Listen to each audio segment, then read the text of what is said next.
in the past, when it was just the studio, just working on the game, and everything else is handled as ancillary projects or licensed or sort of merchandised goods, the easiest thing to do, and we would help craft these stories. They would then just go off and make these extraneous Halo stories. But with novels and comic books and even action figures, we would hand off basic premises, and then we'd work to make sure that they were correct, and sometimes really, really closely, sometimes at a distance. But we would tend to put other pieces of fiction in bubbles so that they weren't having an impact, either a production impact or a canonical impact on the mainline game universe. Now, that was nice and safe, and you can see that Halo Wars almost literally happens in a bubble. It happens in a shield world that's cut off from everything else, and that's a good metaphor for how we used to deal with that problem.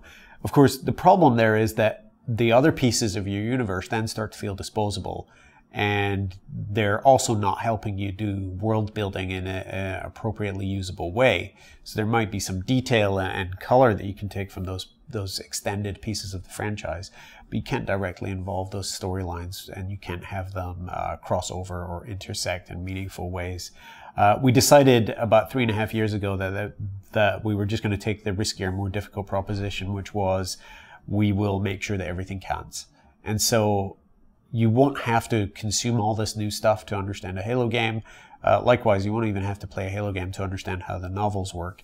But they will all feed each other and create these notes of resonance that, for people who are exploring all of the fiction and all of its various guises, that they will get a really significantly more resonant experience than they would have in the past.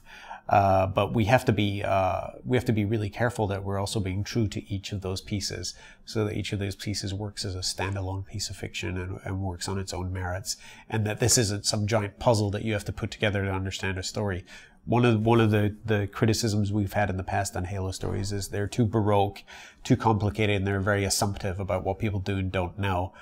We eschew that completely, and we're going to make sure that each of our mainline games and each of our standalone fiction pieces works as a singular entity and is satisfying on its own merits.